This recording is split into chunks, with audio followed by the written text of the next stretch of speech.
Welcome back to another edition of the City That Never Sleeps show. I'm your host, Brandyn, joined as always by my co-host, Ryan Toomey. Ryan, how you doing on this fine Tuesday afternoon? It's another beautiful Tuesday. We got some nice snow on the ground. We've already had a good day going. Let's keep it up.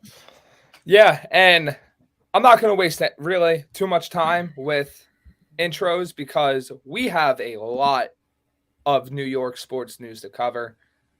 We're talking Rangers. As Brian said, there's a gigantic trade we're going to get into in a quick second, but we got Rangers talk, we got Devils talk, Islanders talk. We got spring training storylines and performances. We got NBA. The Knicks are making a run. They just overtook Brooklyn for the 5 seed. And we have even more New York football rumors swirling. So, without further ado, it's time to get into the show. Patrick Kane's a New York Ranger, Toomey. First reaction. Close to showtime. First reaction is it wasn't shocking. Once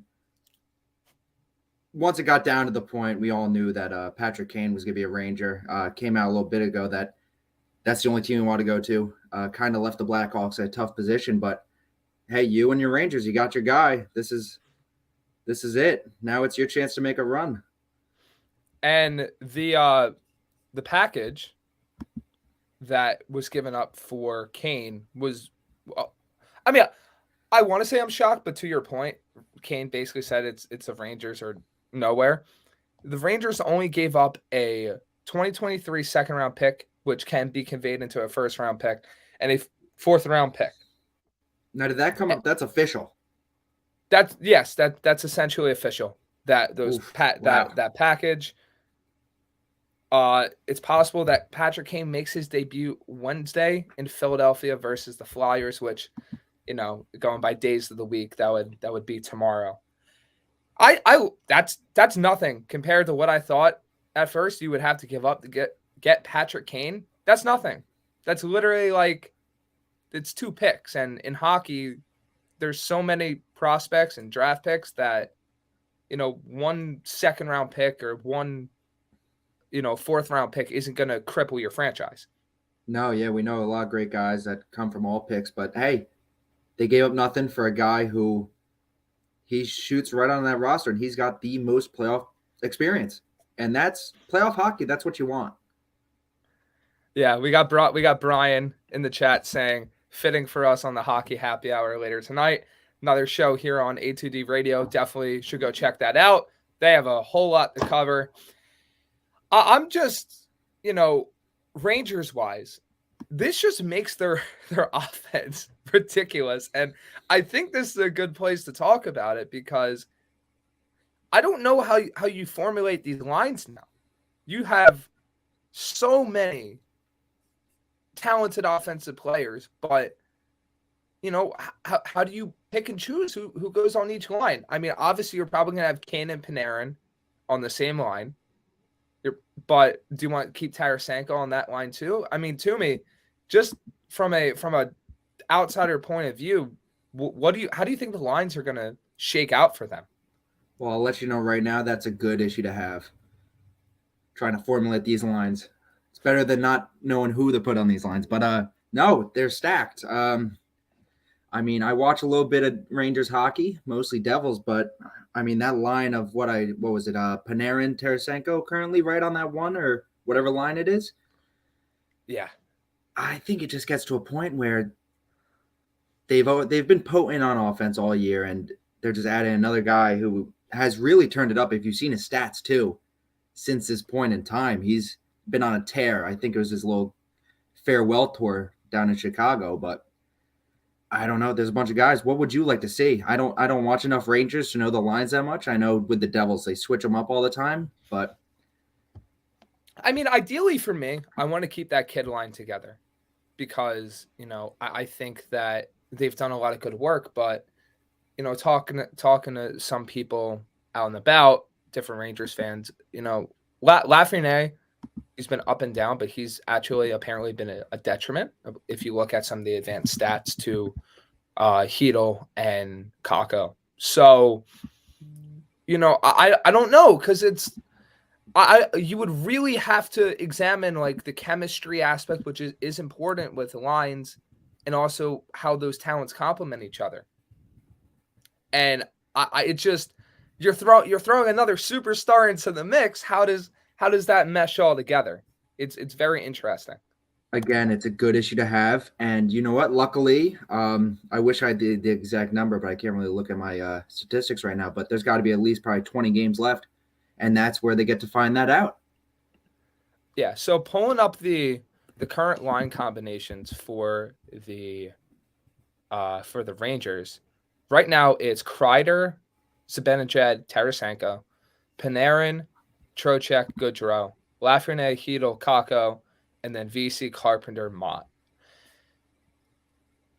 I guess what I would consider doing is if you want to extend your lines a little bit more, and maybe I put Pat Kane on the line with Kakko and Hedel and have Lafreniere take VC's place. But it's like probably take VC's place, I guess, on that fourth line because, add Kane to Kakko and Hedel, maybe you get Kakko going even more. Or maybe you move Kakko and maybe Kane is the guy that is able to unlock Lafreniere and that talent that made him go number one overall. Just like, yeah, at the end of the day, it's going to be very exciting for Rangers and the Rangers fans. And hey, again, they got 20 games to decide what works out the best before playoff time. And just from this edition, they get such good momentum from a guy like Patrick Kane, 3-time Stanley Cup winner. Some of the best playoff numbers from American in the playoffs. So all in all, what a deal. It doesn't even matter what they gave up, even if what we see it, they gave up nothing. But it's going to be exciting for sure. Yeah, and especially with their upcoming schedule where they play the Flyers and Senators before a match with the Bruins, and then you have Canadian Sabres. I mean, you could argue that's really like one extremely tough game in their next 5 that you can take advantage and get on a roll before you play opponents and as we pull up the schedule, before you play the Penguins 3 times and the Capitals, and then a stretch where we play the Hurricanes twice. What's their next 5? Say it again. Their next 5 is, if we look at it, they got the Flyers tomorrow night, the Senators, the Bruins, the Canadians, and the Sabres. Yeah, from just hearing that, obviously you got to worry about the Bruins, but Senators they're a chippy team too. Look at make the wild card, but yeah, it's gonna be a cakewalk, and it really formulates how's that Metro gonna end up, that top 3. Yeah, exactly. And that's a perfect segue talking about the Metro, because guess what? The Rangers were not the only team to make a blockbuster trade. The New Jersey Devils, my co-host team over here. Oh yeah. They acquired Timo Meier in a trade because, apparently the Eastern Conference just wants to be the best hockey conference in my entire lifetime this year. So, Toomey, why don't you take it away on that one? Yeah, just to start, Timo Meier. Devils fans and the Devils knew at some point Timo Meier was just supposed to come to the Devils. It was going to happen. Finally, it did. Left a Sharks team that was abysmal and still is this year. But, hey, Devils get a guy on the season, 31 goals, 52 points in 57 games, and really brings an important part to this team. I mean, aggressive power forward, strong. He's not afraid to take hits, give hits. Something the Devils need too. And I don't know. I cannot wait for Wednesday because they play Wednesday too against a very good Avalanche team. So Timo Meier, I saw he flew in to Colorado, hanging out with the boys already. Again, a custom. And can't wait. Not much more to it. It's just very exciting. Yeah, and that brings us to our question of the day. The Rangers and Devils will play in the first round. Agree or disagree? And we can get to that a little bit more. I'm just, it's hurting me how much the East, and we're not going to really go too much outside of the New York teams right now in terms of trade deadline talk, but it's ridiculous because the Devils are adding, the Rangers are adding, you see the rest of the conference is adding, the Bruins, the Canes, and it's like, oh my goodness gracious. And this brings us back to a point we talked about on a previous show. I'm pretty sure it was last week.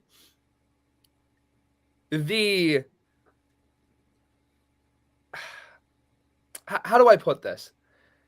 The team that comes out of the East is going to be at such a severe disadvantage because whoever comes out of the West is probably going to be healthier, have more rest, and be able to formulate a better plan. Versus, if you really think about it, right? From either the Rangers or Devils perspective, you're essentially having a Stanley Cup final, Eastern Conference final level matchup in your first round. And then on top of that, you win, you're most likely having to face a Canes team or a Bruins team. Or even outside that, an Islanders team that's playing well. A Penguins team, a Capital. Like, there's these other teams in this conference where it's not going to be a cakewalk. In fact, it's going to be the furthest thing from it. No.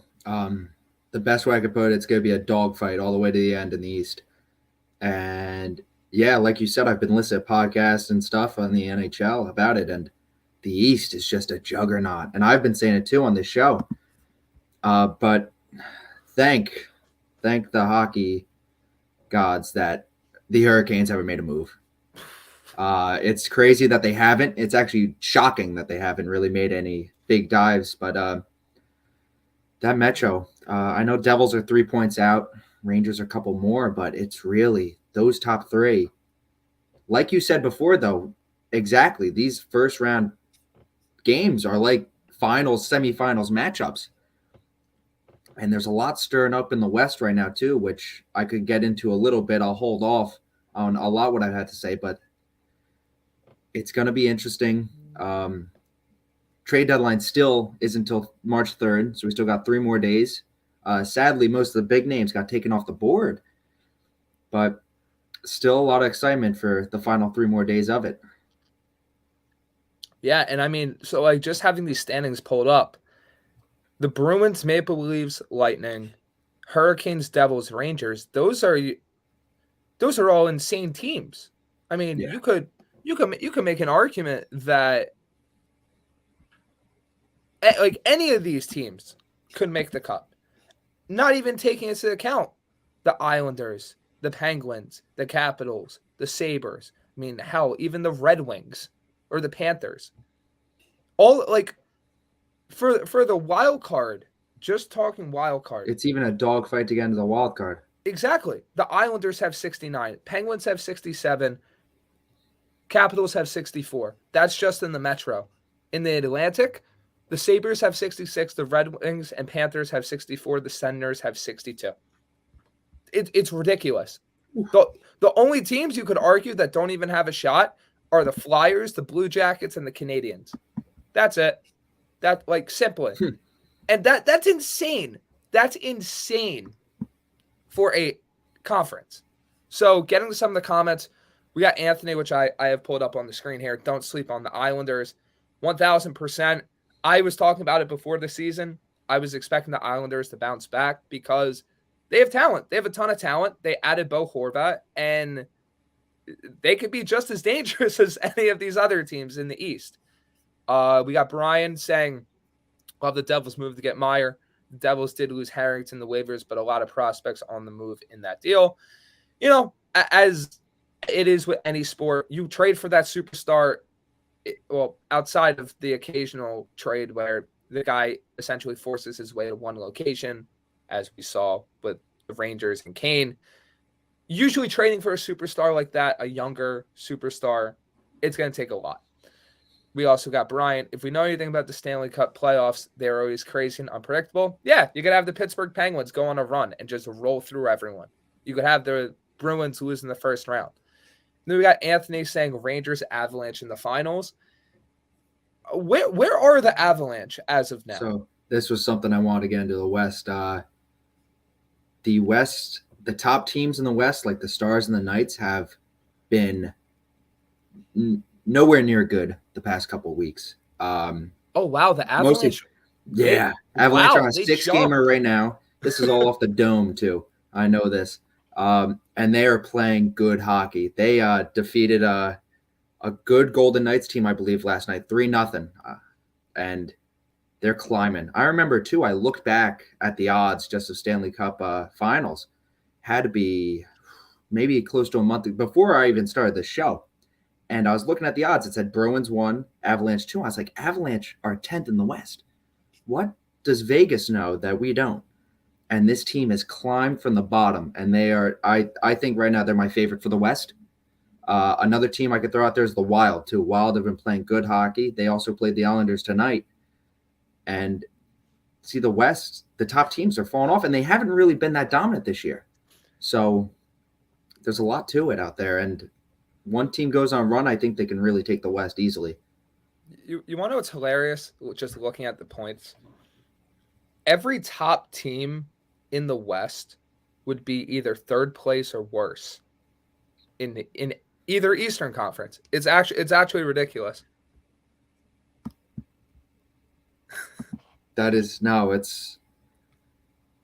I don't know. I haven't really been following hockey previously that much and in depth, but that just sounds ridiculous. That doesn't sound like something that would be possible. No. Like looking at the points. Yeah, I know. No, I mean, like in the past, it seems nothing we've ever seen before. It's like the Stars, 75. Yeah. They would be behind the Bruins, Maple Leafs, Lightning, Hurricanes, Devils, and 2 points behind the Rangers. Insane. So they'd be in 7th. Yeah. Yeah. That's that team is them and the Golden Knights would both be in 7th, and they are the top 2 teams in the West. Crazy. Absolutely crazy. It really is.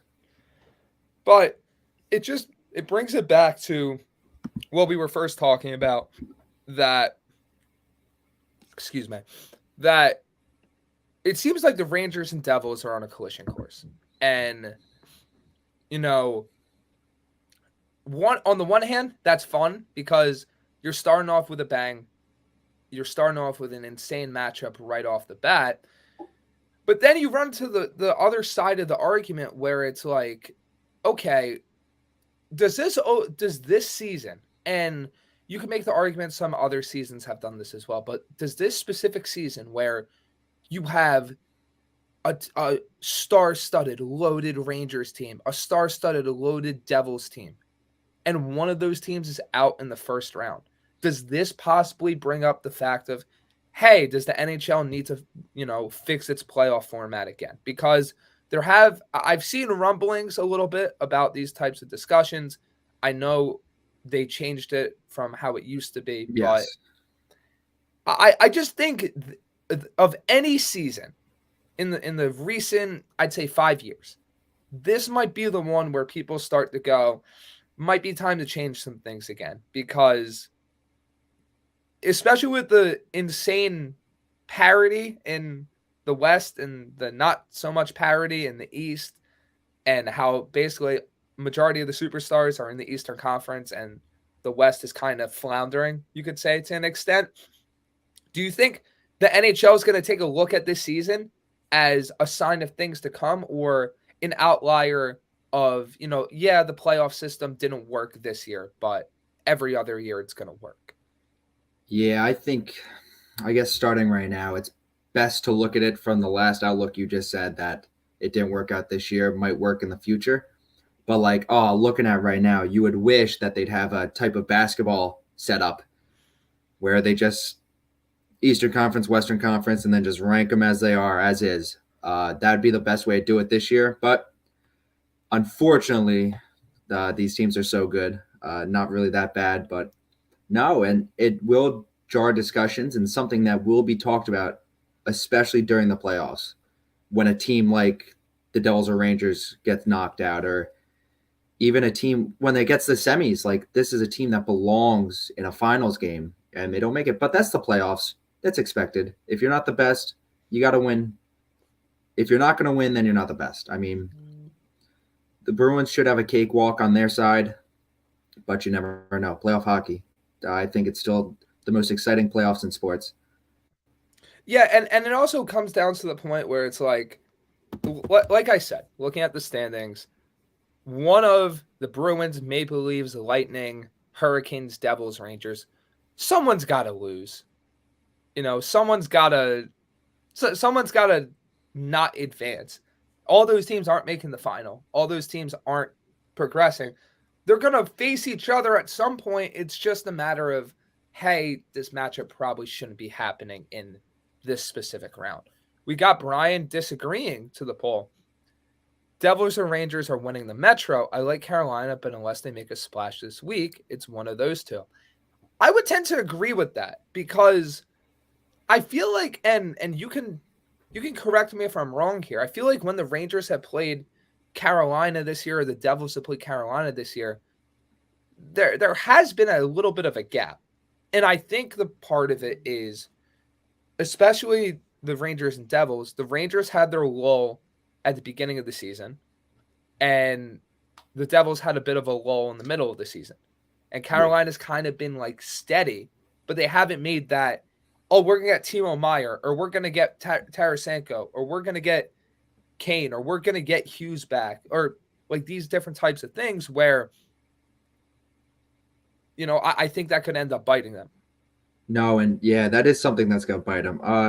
When it comes to the poll, it's tough because, I mean, the Canes, like you've been saying, they've been rock steady all year pretty much. And they've had good runs, and you haven't really seen many bad runs from the team with what I can recall. But the Devils, I think the Devils and the Rangers are a little more loaded right now and got a little more confidence, even though the Hurricanes are still good. They did have a tough loss the other day against Anaheim. And yes, the Devils lost to a Canadian teams too. It happens. These best teams will get caught every once in a while, but against the Ducks, that's not really what you're looking for. But see, when it comes down to it, Devils are only 3 games behind. I think it's going to be tough for the Rangers to jump both the teams. I have more of a chance for the Devils.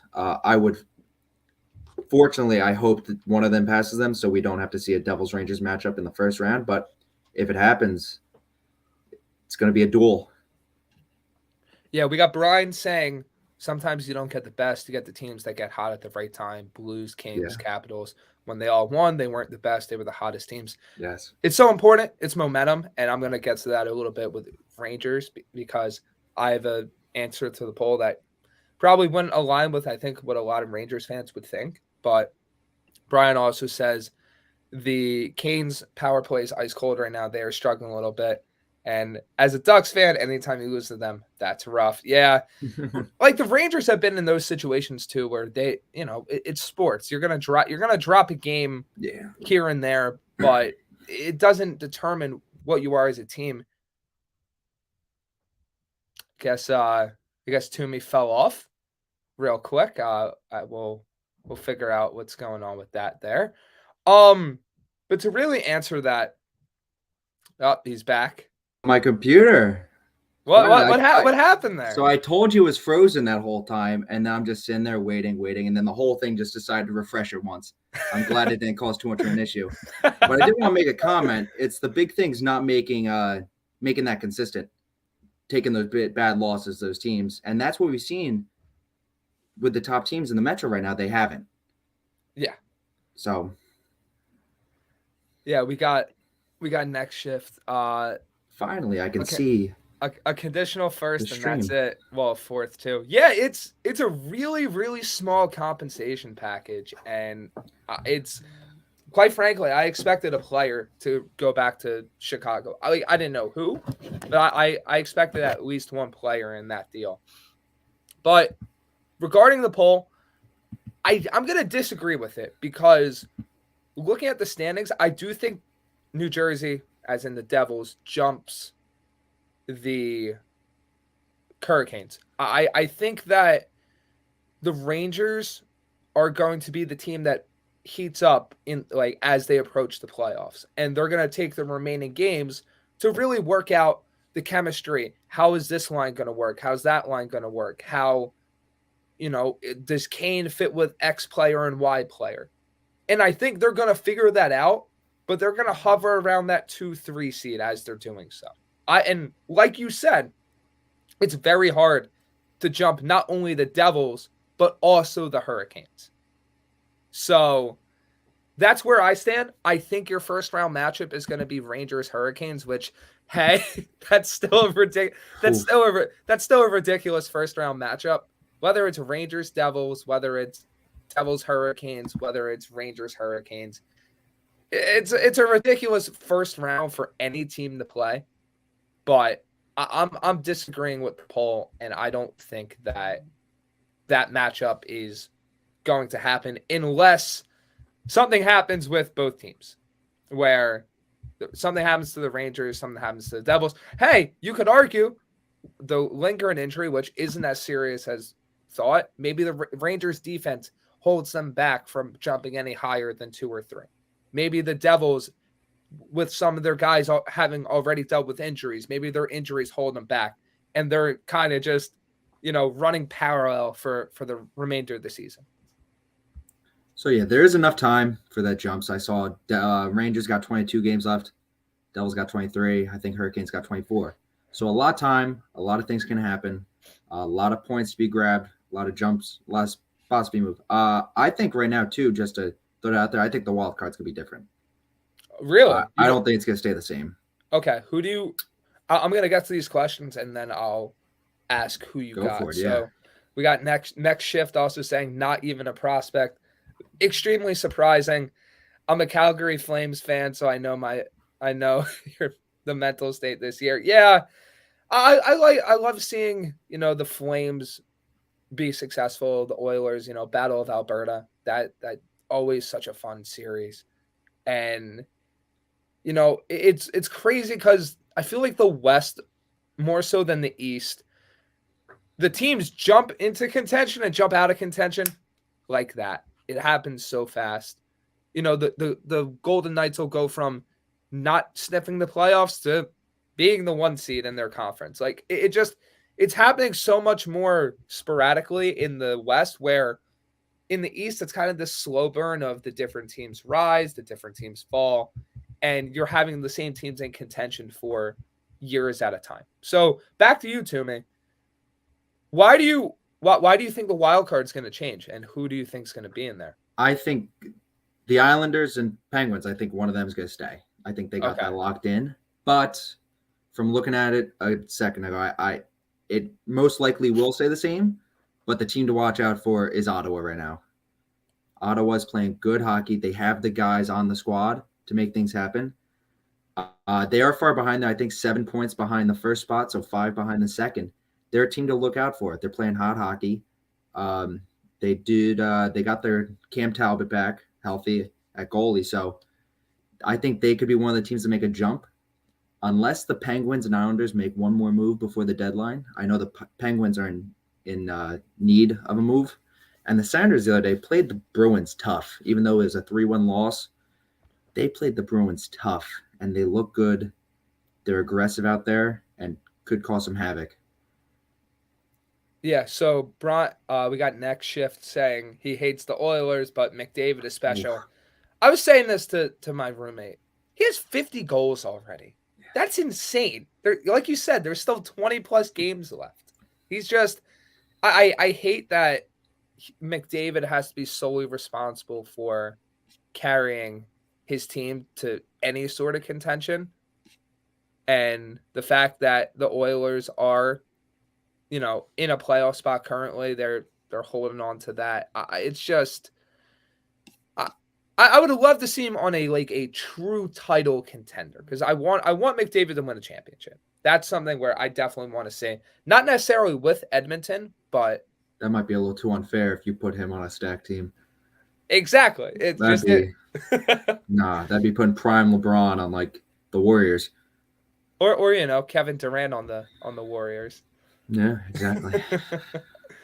But I think that basically wraps up our hockey talk for this week. As the Islanders, they're on a bit of a good run, like you said, wild card. I personally think they're going to be one of those teams lurking behind and potentially causing some issues in the playoffs, especially with some of the additions that they've made. But the Rangers, Devils, Islanders, it's a good time for the tri-state area of hockey. Gotta love it. Gotta love it. Got to, yeah. So I think with that, it's time to move on to spring training. And Ooh.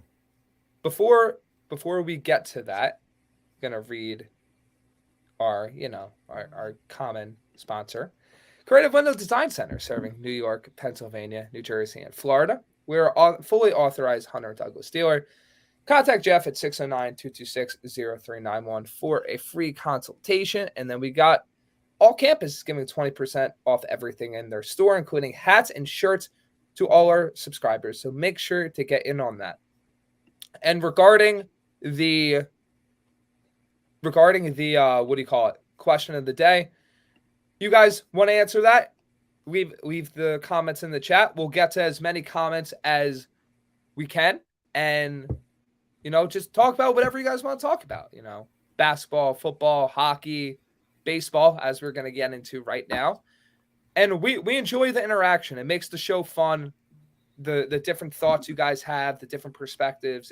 We enjoy it a lot. So keep it up down there, and we're gonna keep it rolling. So, Toomey, baseball's back in swing, and oh yeah, I have some Mets observations that I will get to in a little bit. But with your Yankees, what have you seen so far?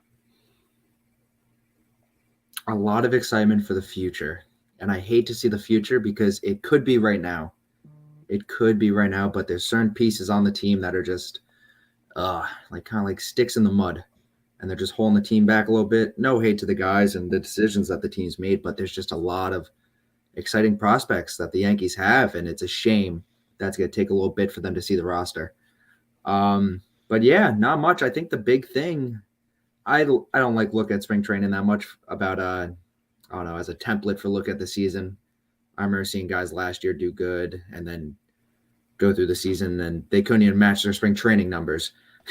So I don't really look at it from that end, but definitely the prospects of the Yankees. I know MLB came out too with the new prospect rankings too, which if you want to get into that, it's pretty cool. Something to talk about. But yeah.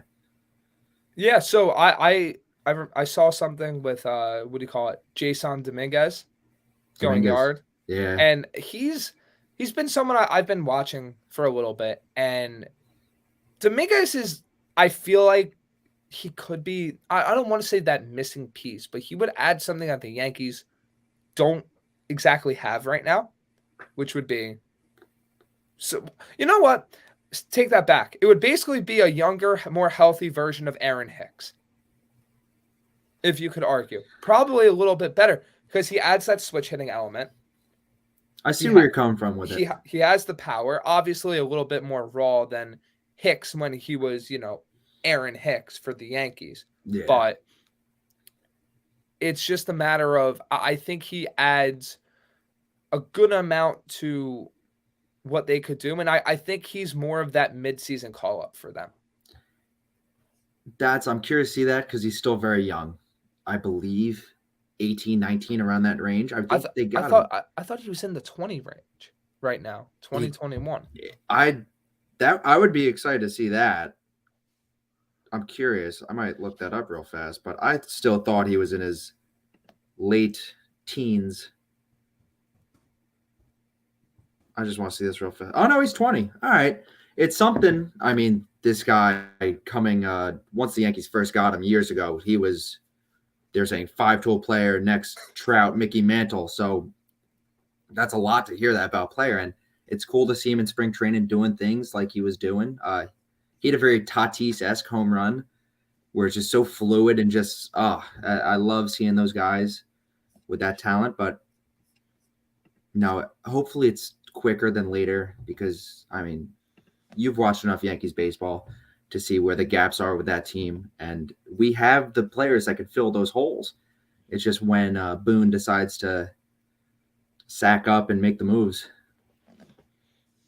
Yeah, exactly. I think the biggest thing with Dominguez is just continuing to develop Yeah. because, and this is a huge issue with some of these prospects where the guy gets signed and the guy comes into to playing and oh he's the next Mano and you see the different social media videos of oh he's doing this, he's this big, and I think half the time you got to remember you got to tone those expectations down. These are 18, 19-year-old kids. Like they need time to develop. You can't call someone a bust. And is Dominguez the number one prospect, a top 10 prospect in baseball right now? No, but he still has a ton of potential and he still has an ability to potentially add value to the Yankees. Maybe not this season, but definitely in the next few seasons coming up.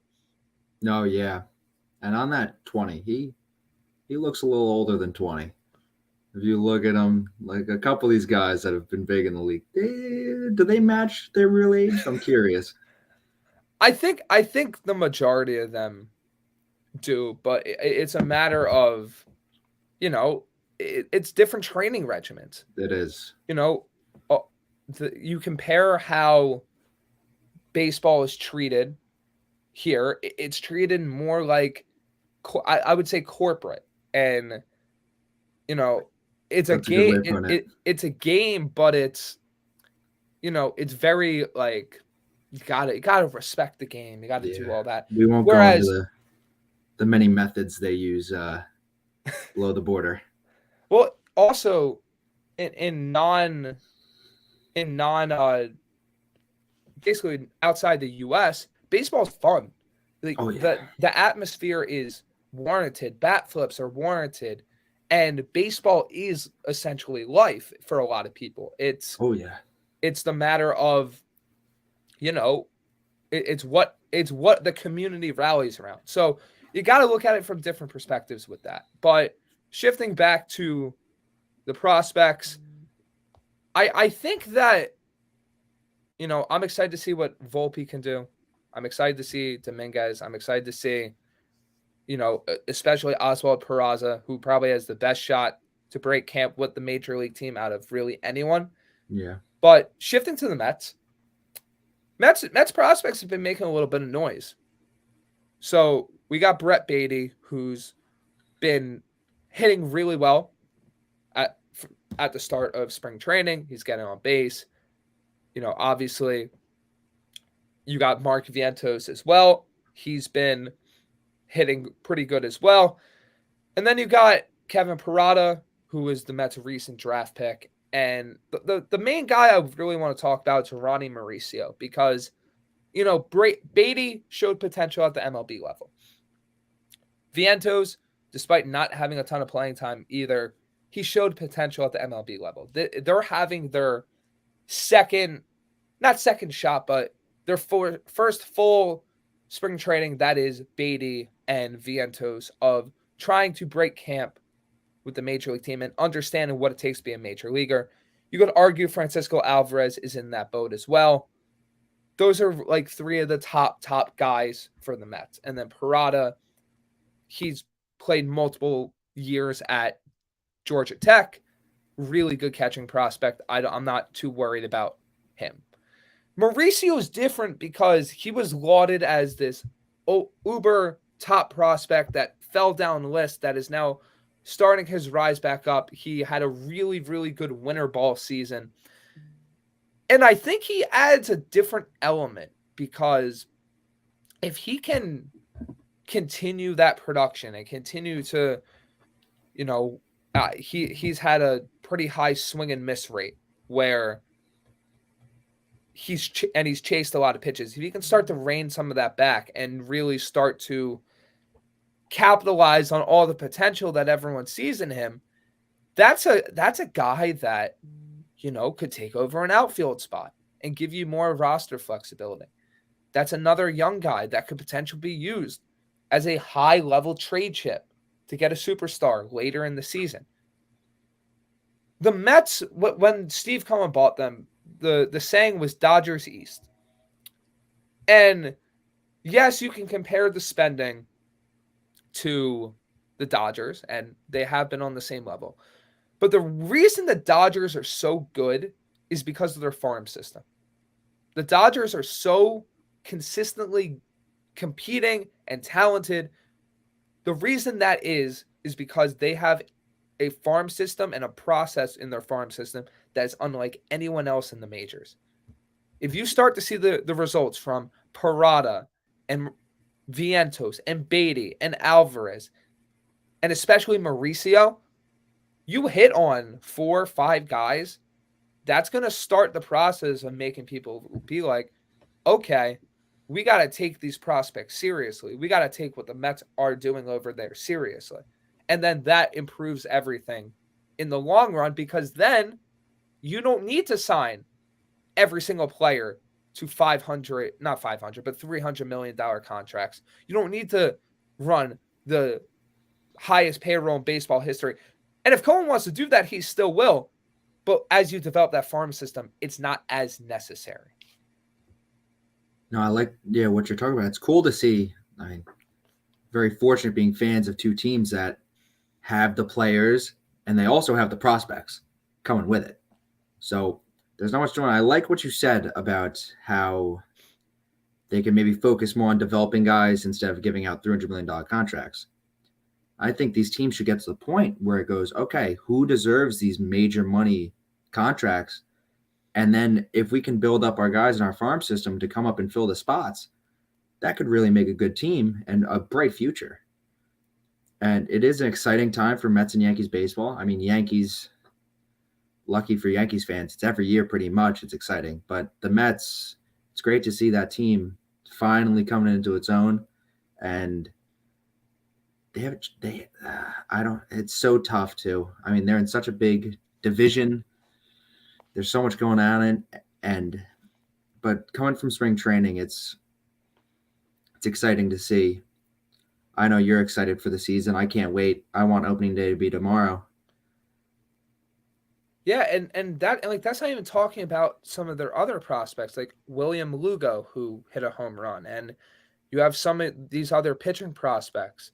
Not to even mention like a Kodai Senga that you signed.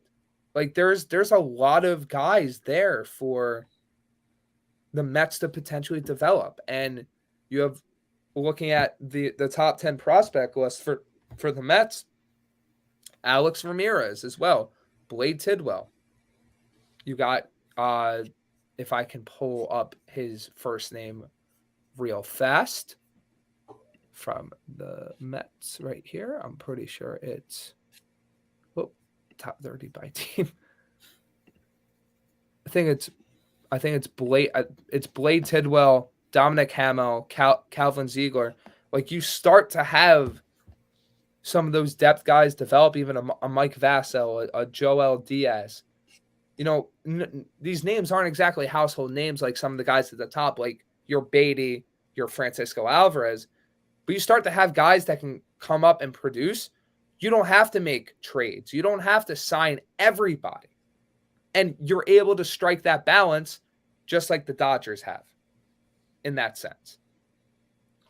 It would be more exciting. I know as a Yankees fan, it's been a long time since we've seen prospects like really come up and make a splash. And we're just starting to finally get back into that. I mean, last time I remember when Judge came up in the same day as I hope I get his name right. Not Austin, whatever his name was, but first game, and they both homered back to back. That was the last time I've really seen a prospect come up and make a splash with the Yankees. Every year they just bring up random guys that have been with a team every once in a while, but it's cool to finally see that these prospects in this organization are being talked about and being promoted, and like these guys have what it takes. I love the idea of teams using farm systems. And you don't see it sometimes in some sports. Do you remember the Yankees prospect Jesus Montero? Yes, the catching prospect. I remember like that. I think that was the first prospect, and like that, and not counting like the Hart. Was he before Bryce Harper? I think he might have been. We might be talking about different Jesus. No, because it was Jesus Montero, the catcher prospect, where everyone's talking. He's like the best catching prospect of all time. He's coming up, and I know it was funny because that's when I first started getting into the prospects. And I think this is like when we were like 11, 12, Yeah. where it was Montero and then it was Harper and Trout, like either right before that or right after that, where you saw that dichotomy of not every guy works out. Yeah. Montero showed flashes but couldn't really stick. Harper and Trout became and are two of the best players in the league and probably are going to be Hall of Famers when it's all said and done. Yeah. It is. It just shows you how much harder baseball is to really make it to the show. And there's always guys behind you, and there's a lot of guys too. I know they shortened the draft too, but there's still a lot of guys that get picked. It's the one sport where they are always looking for your replacement. Yeah. All the time. And first picks, you can take 3 years, 4 years to finally get your chance as a first overall pick, which is crazy to think about because every other sport, they're on the court, the field, the ice, the first chance they get. Pretty much, usually. And it's cool, and we're on such a tangent about about baseball right now, but it's a sport where it's the most guaranteed money, but it's also the hardest path to get and stay in the majors. It's that very big dichotomy, especially if you want a high level draft pick. Yeah. Oh yeah, if you're beyond the like 5th, 10th round, you're really fighting and clawing for your spot. Yeah, so that brings us to my second edition of MLB future bets. And last week we talked a little bit about the Rookie of the Years, the MVPs, I think it was Cy Youngs as well. Some of the best bets. And what do we got? We're going to be looking at two divisions today.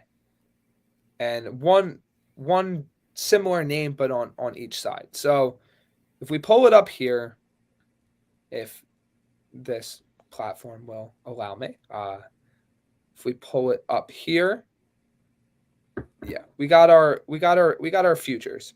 And looking at the division winners, we're going to look at the Central divisions this week. And as we approach the regular season of baseball, we're going to look at more and more every episode. So for the Central, you got the Cleveland Guardians at plus 145, the Minnesota Twins at plus 185, Chicago White Sox at plus 250, and then you have your absolute long shots of the Tigers and Royals at plus 2,000 and plus 4,000 respectively.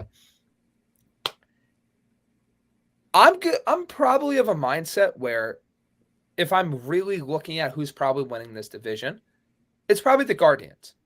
The Guardians have an absolutely ridiculous farm system. They are a pitching factory. I swear, a new ace comes out of that organization every other year. If I'm going with solely who I think is going to win, I do think it's the Guardians. Now, you want to throw a little bit of money on a team. I think your best option's probably the White Sox, but the White Sox signed Mike Clevinger this offseason, and if you pay attention to the news, you know why I'm kind of grimacing as I'm saying his name. You know, the Twins re-signed Correa. They're a threat. Unless every single prospect in the Tigers organization hits this year, which I'll be honest, doesn't seem likely. Not betting them. And I guess if you want to just throw a shot in the dark, unlikely to happen, the team, honestly, outside of the Twins and Guardians, is probably the Royals. I mean, plus 4,000. Lots of young prospects. Baseball's a crazy sport. Maybe the Royals go on a crazy run this year. I highly doubt it's happening. But if you want to invest in something and maybe you get lucky, that's the way to go. But if you're looking just to pick a division winner, I'm going with the Guardians. So Toomey, hearing that, where do you stand on that one? Yeah, I agree with you. You said Guardians, I perked up, and you're talking about how the farm system, their team in general, is so young, which I like to see as a good thing. Could be seen as a bad thing too. Could be a fluke seasons, maybe people could say, but I'm riding with the Guardians.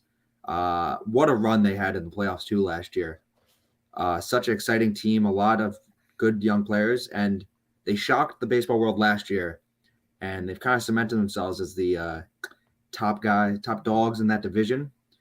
And like you said before with the White Sox, they were very disappointing last year. They really fell off a map last year. Maybe that could change. I know some people who threw some bets in on the White Sox, but I'm riding with you on the Guardians for sure. Yeah, and then looking at the other Central Division, the NL Central, you got the Cardinals as a favorite, as at -130. You got the Brewers at +165. You got the Cubs at +600. You got the Pirates at +3,800, and you got the Cincinnati Reds at +6,000. Now, I'm going to eliminate the Pirates and Reds right off the bat. I think if you're putting, I think if you're putting any money, Pirates and Reds fans everywhere just crying. Yeah, I know. I think if you're putting any money on those two teams, you're asking to lose it. I think that the Cubs are maybe a sleeper, but the Cardinals are probably winning this division. They're the most talented team. Milwaukee decided to piss off Corbin Burns by going to arbitration with him over less than $1 million, which basically means I think he's going to probably be out of there pretty soon. For a top pitcher in the league, so weird.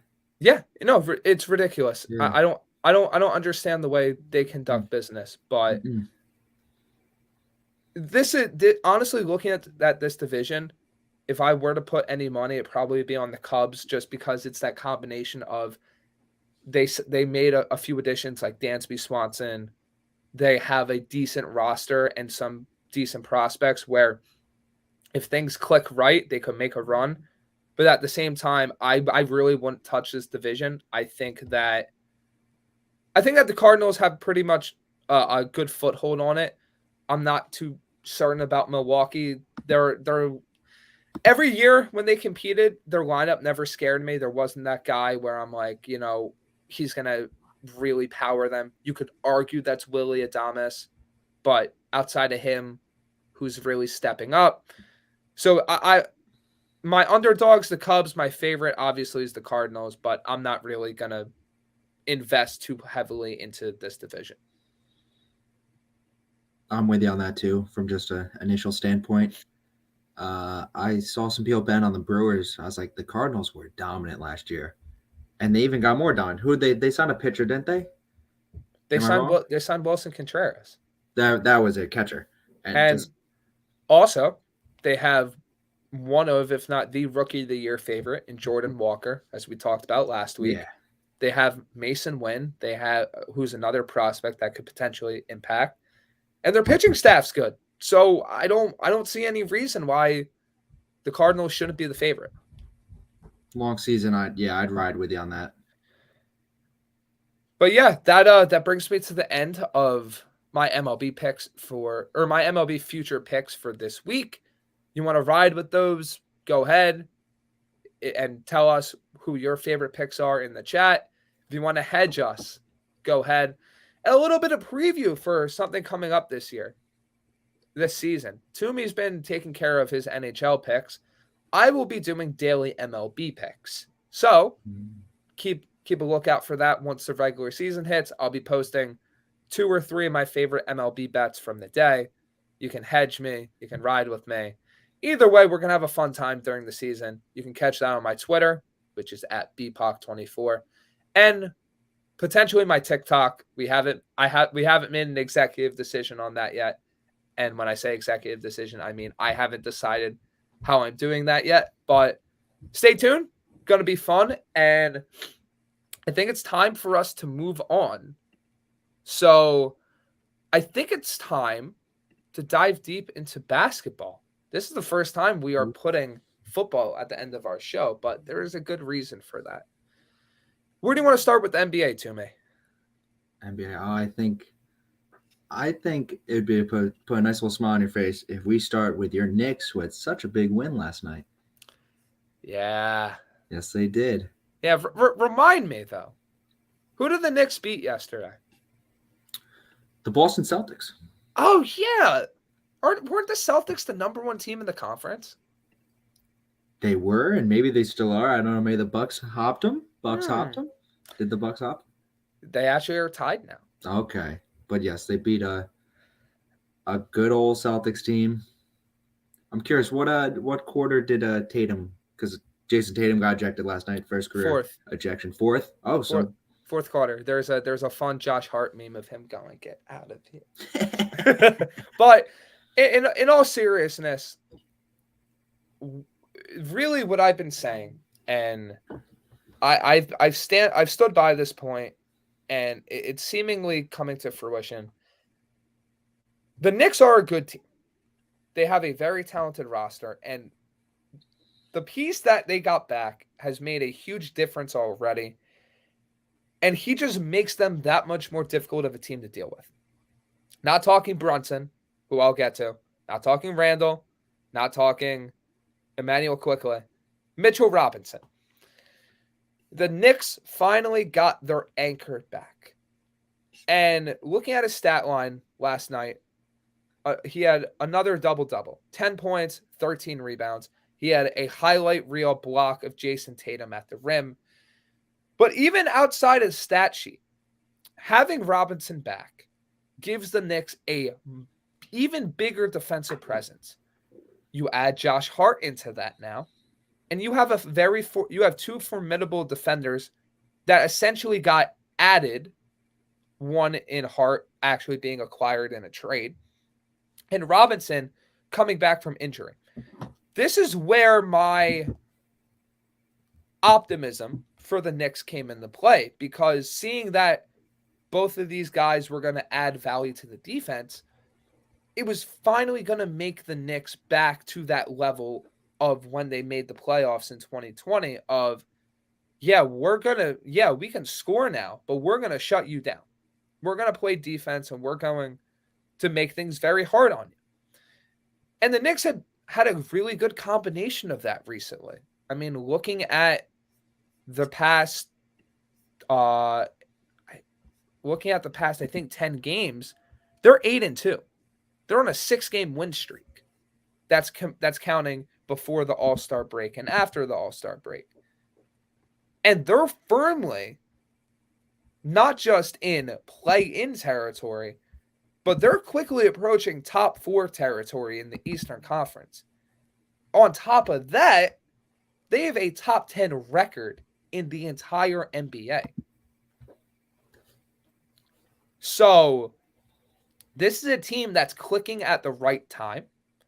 This is a team that is priming itself up, as we were talking about that Brett Beatty with a single to score Ronnie Mauricio. Mets prospects for the win.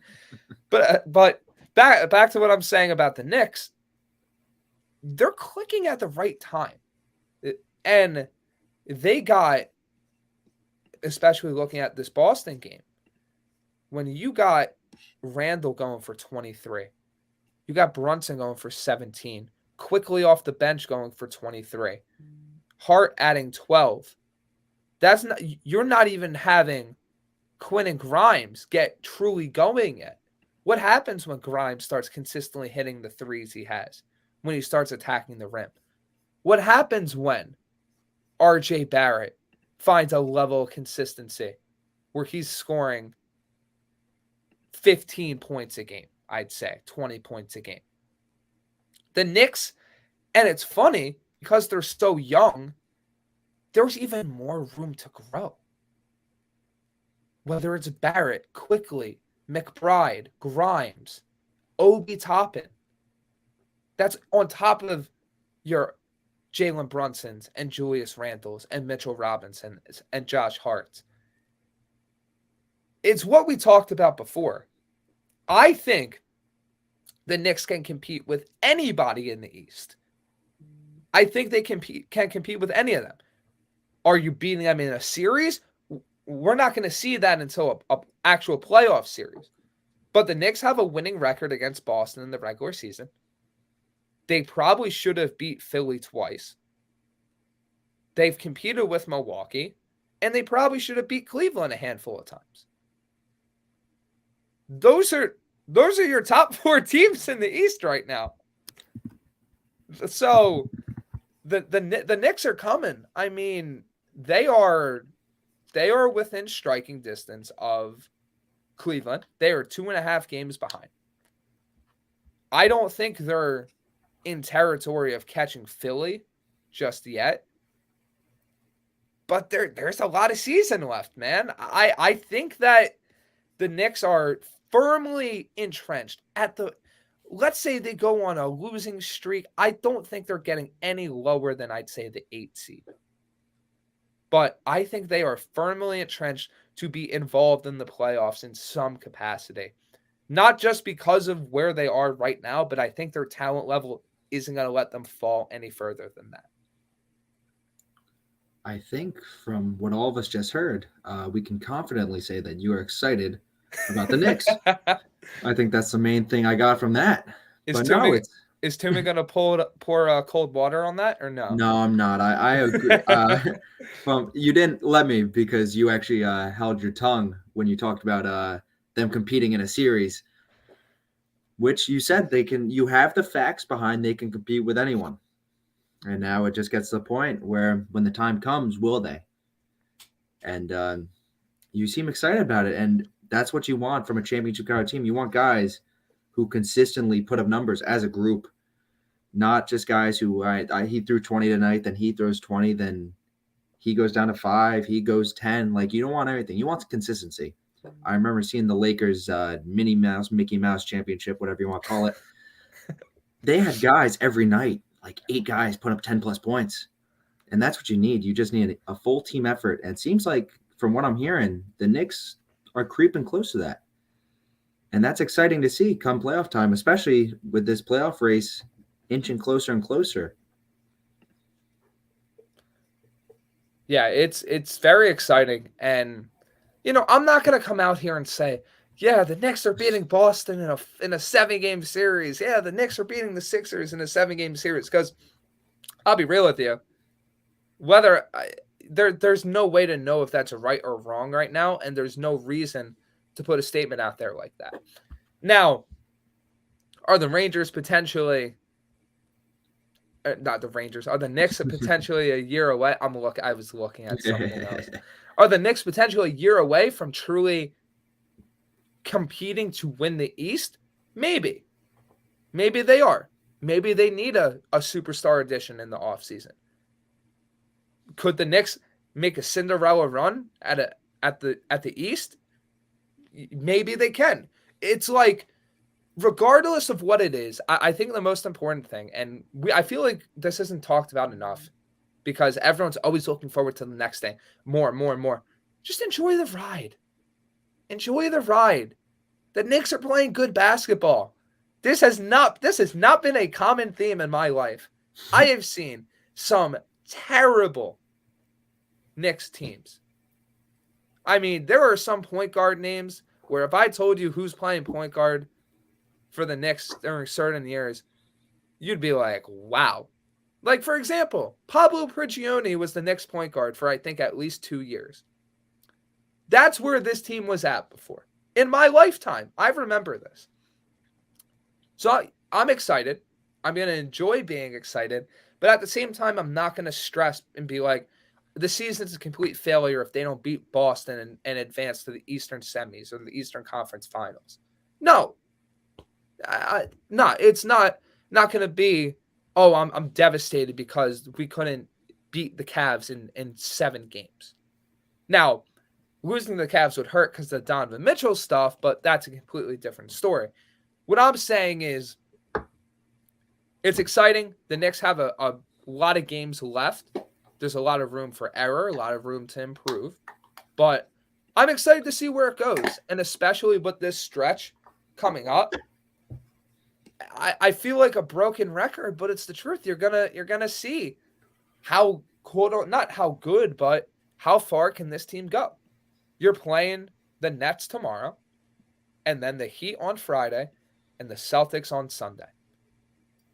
That's before a stretch where you play a bit of an easier stretch where you play the Hornets, the Kings, the Clippers, the Lakers, the Blazers, and the Nuggets. Not easy by any sense of the imagination, but it's not as many teams in the East. And I'm not concerned about this stretch either, because the Knicks have shown, as I've said, they can compete with anyone. So really, to sum it all up, I'm excited to see what they can do. I'm excited to see how much Mitchell Robinson brings to the table, because I think he brings a very big amount. And at the end of the day, I'm excited to see how far the Knicks can take this talented roster for the rest of the season. And that's all you can do. Exactly. It's good to be excited about team coming down to the end. So I guess it's time to talk about Brooklyn then. I'll let you start with Brooklyn. What are we feeling about with the Nets? All I'm hearing from everything I've just been listening to is what I say, though. I said it's starting. Their fall. Just because the Knicks have been playing real good basketball, we'll put that out there. They've hung around that 5-6 spot. But the fall's coming. I don't really know. I don't really watch much Nets basketball. I don't see many highlights on them. They got a good team. I mean, they got players around them. It's just they can't compete. I mean, I have no real insight on the Nets. So, looking at their last game, they lost 129-127 to the Hawks. Cam Johnson, and this is just reading stat lines. This isn't going into advanced stats or anything like that. Cam Johnson had 27. Dorian Finney-Smith had 12. Claxton had 8 and 11. Dinwiddie, 28-4. Bridges, 24-3-5. Thomas, 22-3-2. O'Neal, 12 and 4.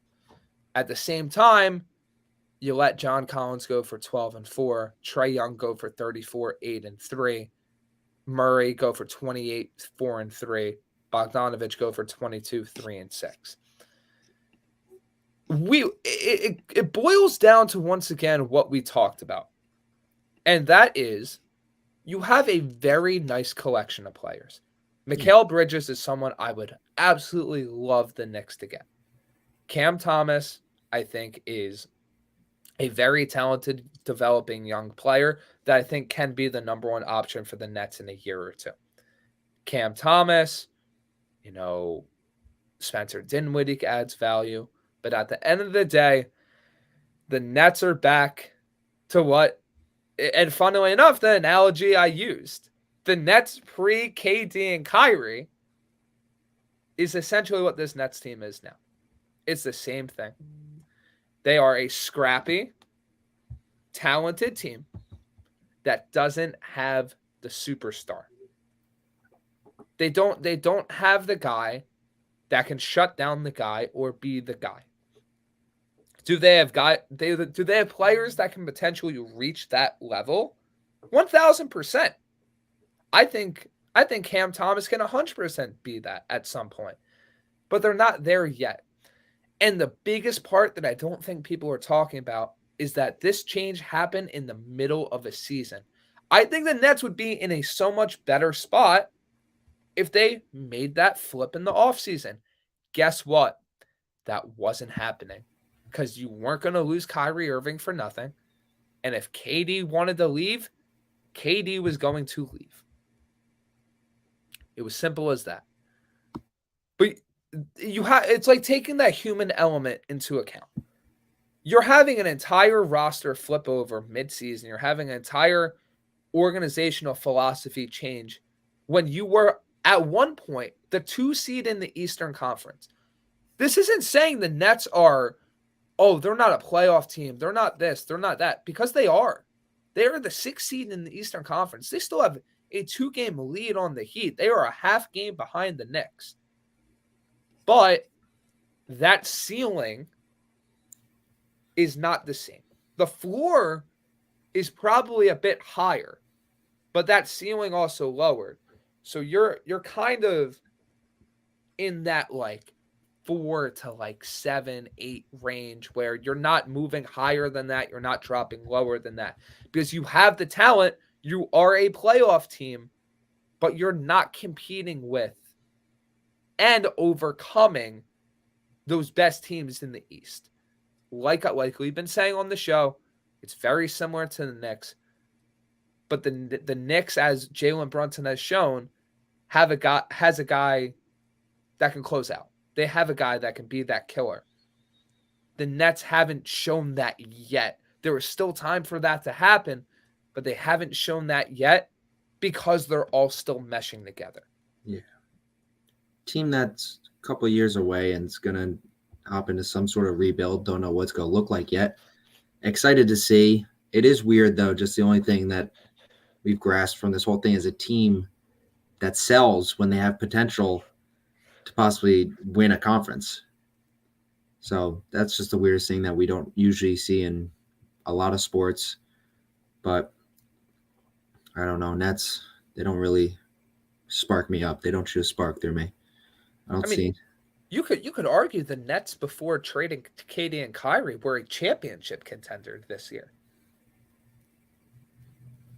You could argue that they had the talent to go toe-to-toe with Boston, Philly, Cleveland, Milwaukee. Oh, before they traded? Yeah, before. Oh, I thought you meant like... No. Yeah. No, they could. I mean, anytime Kevin Durant's on a floor, he's a threat. And we saw last year, they were in the Eastern Conference Finals, weren't they? Yeah, and think about the fact that some of the guys on that team went from literally being a championship contender to falling like 3 rungs down the totem pole. That's gotta be a weird feeling. They're human. These players are human. It's not like they're robot cyborgs playing sport. No, like imagine how we would feel in that situation. Going from a title contender to you're in the middle of the conference. No, you're not going to do anything. What? Where did that come? That type of reaction takes a toll on the players, 100%. Exactly. But I think it's now time to shift a little bit towards your favorite team because there's some stuff going on with the Los Angeles Lakers, and I'll let you take the floor with that. And then we'll go over a little bit more NBA before we finish out the show with some NFL talk. Yeah, from what's been recently happening, it's been an exciting time. I'll put quotes up there just because I have my own input on that. To be a Lakers fan, though, a 3-game win streak. The big game that's been talked about is the largest comeback of the season by a team, a 27-point deficit. They came back against a Mavs team. They really came together as a unit. We saw some guys that they traded for make big impacts. For example, Jared Vanderbilt. The only thing I've been seeing people talk about is this guy is a full-blown lockdown defender, which hasn't really had the chance to prove himself. But now at the big stage, playing in LA, he's had that opportunity. And there was a lot of possessions in that game that he took control and really pointed the Lakers in the right direction. I guess when it comes to the big news, after that big win, Mr. LeBron James got injured. Nothing new for the Lakers this season with having their star players get injured. The report I saw was probably 2 weeks. What can happen that 2 weeks? A lot. There's a lot can change. This is a real proving point for this team, though. They're 2.5 games out of 6th in the West. Very close to those 10-9 spots. So this is a time where, you know what, they want to make a statement. This is when that team's got to do that. Another thing, too, we have a joke in my house here. We compare Anthony Davis to an egg bagel. There's a local, you'll get it in a second. There's a local bagel joint down the block, and they never have egg bagels. The egg bagel is the best thing they have, but it's never there. And that's Anthony Davis. He's never on the floor. And he is right now, but it's hard. It's weird to predict when a guy's going to get injured. And you don't want to wish that on anyone, and you don't want to predict anything like this, but it's going to happen. Or hopefully not, but if it does, when? Do you see where I'm going with this? Oh, 1,000%. Right? Wait, I'm not stupid. Like, I was looking at his numbers. He's missed. In the past 3 seasons, he's played 113 games. He's missed like 122 games in 3 seasons. He's the glass man. So it just gets to the point. If he can stay healthy, they can have a run with the squad they have right now. I think D'Angelo Russell's out for right now with a little tweaked ankle, but he should come back. But it's just saying, like, this team needs to build momentum. This whole year it's been up, down, up, down, up, down, up, down. They finally got to get that spark to get them going in the right direction. And this is the time to prove that without LeBron. Yeah, so looking at the standings, there is a shot for the Lakers to make a foothold in the conference. They are a half a game behind the Blazers and the Pelicans. You jump the Pelicans, guess what? You're in the play-in, which is something the Lakers have been chasing this entire year. You are a game and a half behind the Jazz. You are 2 games behind the Warriors. You are 2.5 games behind the Mavericks. You are 3.5 games behind, 3 games behind the Clippers, 3.5 games behind the Suns. Oh, wait, guess what? That's the number 4 seed in the West. It's very weird. Literally, that close. Literally, you just have to keep your head above water if you're the Lakers, and you will be a playoff team. Because they've been beating all the teams that we've talked about. I remember on last week's show, we were discussing this. What can the Lakers do? Well, they beat the Warriors. They lost to the Blazers. They beat the Pelicans. They beat the Warriors. They beat the Mavericks. They're right in the mix now. They closed. We talked about it before the All-Star break too. They closed that 3-game gap. Yeah. Just like that. If they can hold off these other teams and looking at their schedule, they got the Grizzlies, the Thunder, the Timberwolves, the Warriors, and the Grizzlies. Yeah, I'm not going to lie, man. That's a fine stretch if I'm missing LeBron for a little bit. I think this Lakers iteration, especially if Egg Bagel Man Anthony Davis is on the floor, I think that's a stretch you can handle. I truly do. And I think the Lakers can catapult themselves into play-in territory so that when LeBron comes back, they can actually push for a playoff spot. And there's no hate to Anthony Davis. I mean, we've seen this year when he's on the floor, he's dominant. He takes control of games when he's fully healthy. We've seen games that he's been like, but then we've also seen games that he's taken control and really turned the tides. If you're looking at trends to try and forecast how their seasons go play out, it's not looking too good. But hopefully they can change that. This is the time to do it. And I didn't know that's a crazy 3.5 games out of the 4 seed. That's crazy. That is something, a lot of weird things we've been seeing in every sports. It's always the freaking Western Conference. Yeah, every time. The West is always even. But not even though. It's like, I think calling that even would be an understatement. That's just weird. Yeah. There's so many teams that just have talent, and any team can win on any given night. I think we spoke about this before. The NBA is the NBA is as talented as it's ever been. Yes. Oh yeah. Yeah, we went over this. And there's very few teams that are making strides away from each other. You could argue the only teams that have done that are in the West. We got the Nuggets, who have a 5.5 game lead on the second place team, and the Bucks and Celtics, who have a 4-game lead on the third place team. It's very there's not a lot of separation this year with a lot of the teams in the NBA, NHL, NFL. We saw this for a while too. Just a lot. I think as athletes continue to get more talented, the parity just becomes more and more. Like every team has talent. It's just whose talent's better than the others. And it's when does that talent come out? Like we've seen guys this year. We've seen people put up crazy numbers. The other day, Dame dropped 71. Well, that was against the Houston Rockets. That's a different story. And that same night, though, Jokic put up like a 40-17 game. I mean, we can't. I don't want to give any credit. Well, no, Dame Lillard's incredible, but the Houston Rockets have 13 wins. Like, is that it? 13? The Spurs have 14 wins. Oh, they're the fight for. I'm not even going to try and pronounce. Victor Wembanyama. Yeah. And the Pistons have 15. It's going to be hilarious when a team like the Magic with like 25 wins or 26 wins ends up the first pick. Because that's how it goes. But yeah, when it comes to the Lakers, there's an opportunity there. think as we continue on with the show in the coming weeks, months, it's going to be very interesting to see how the NBA playoffs shape up. I feel like we're a good week or two away from like giving our first NBA playoff outlook, don't you think? Because I think once we get a little bit further into March, we should be able to fully analyze, like, okay, these are where these teams stand. Who's going to jump? Who's going to fall? Yeah, no, that makes sense. 100%. So, I'm curious to ask you, this has nothing to do with what we're talking about, but when's March Madness starting? I think when we're in Nashville.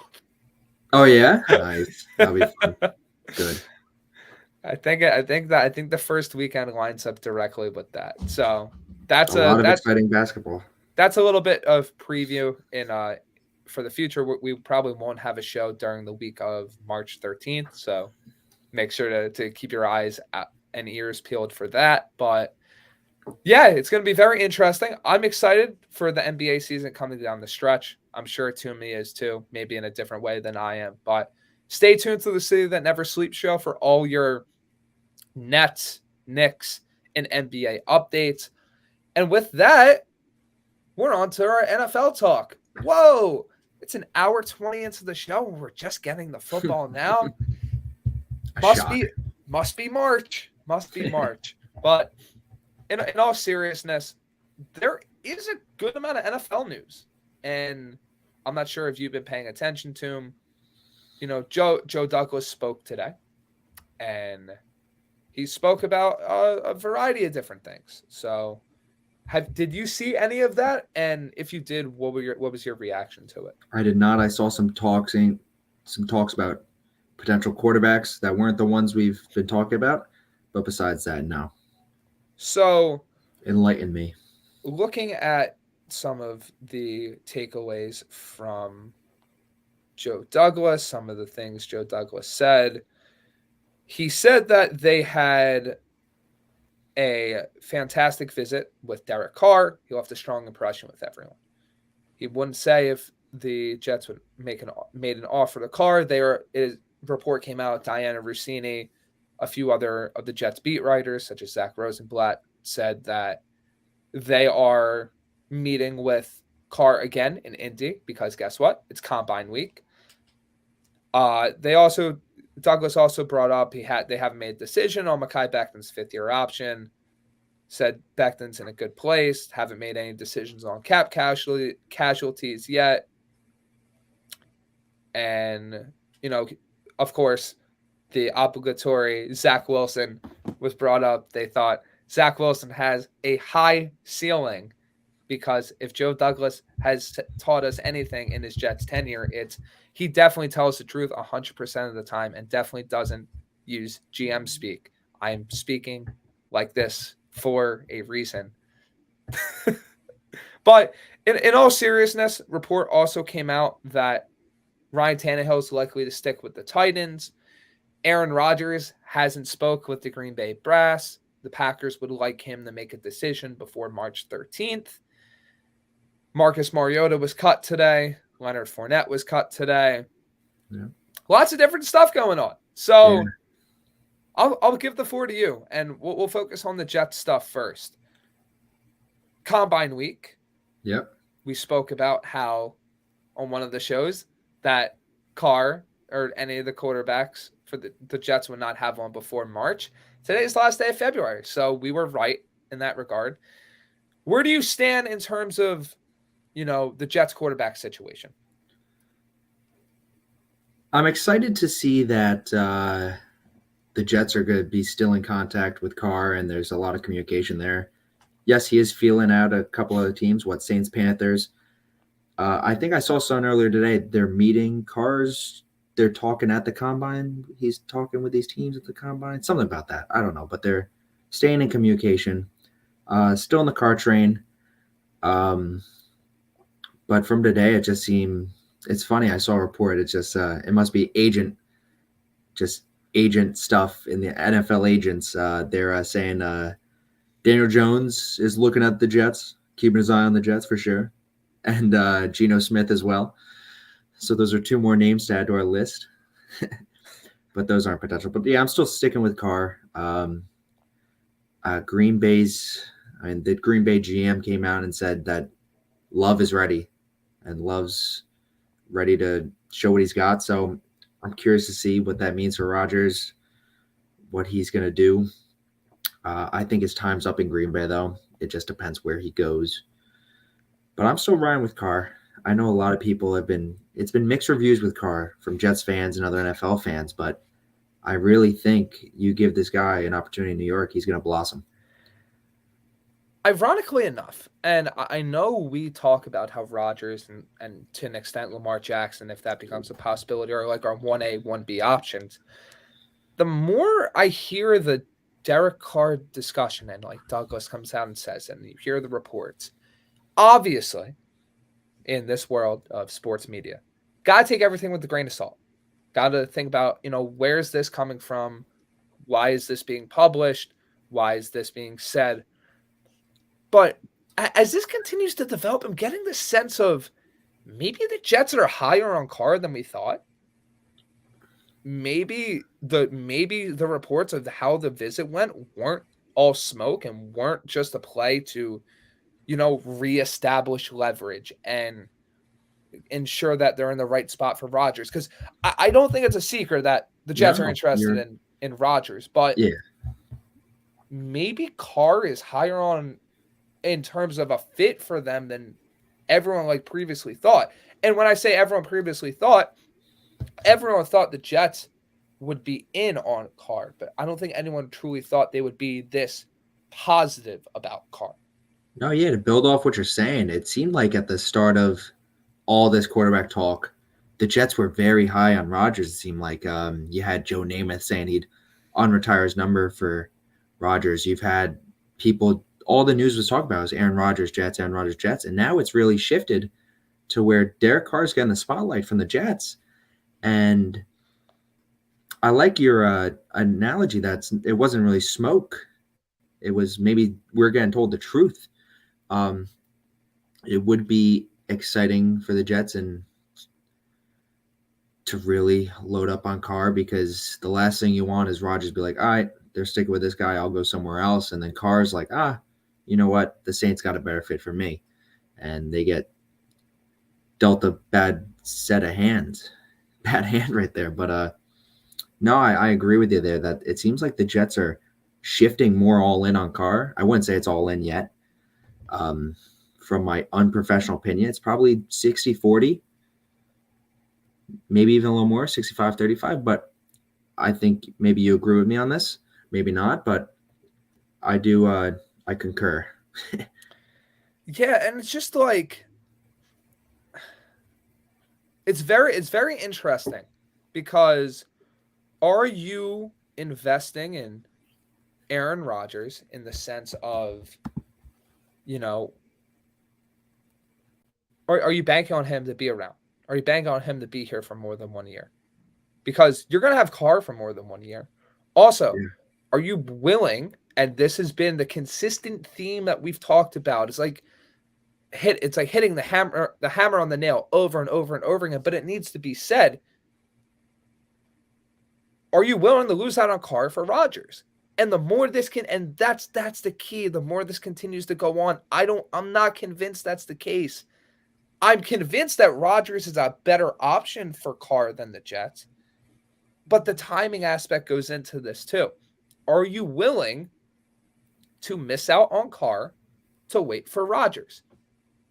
Because Carr, I'm pretty sure it came out today, he wants to sign before the tampering period. That's around the same time that Rodgers would need to let the Packers know what his decision is. Are you convinced Rodgers is going to wait the entire time period? Is he going to come out and say something? He wasn't on McAfee today, so he hasn't made a media appearance or made his intentions known. Is he going to drag this out? Because he seems like the guy that would probably do that. And at the end of the day, and I understand letting the process develop and doing due diligence and making sure that every base is covered, the earlier the Jets get their quarterback, the better everything's going to be for roster building. Because I don't think a quarterback determines, the Quinn Williams extension, which Joe Douglas also said they feel confident where that's at. I don't think the quarterback determines what you do with some of your in-house free agents. But your quarterback sure as hell has an impact on what guys you're targeting when you're talking to agents at the combine this week.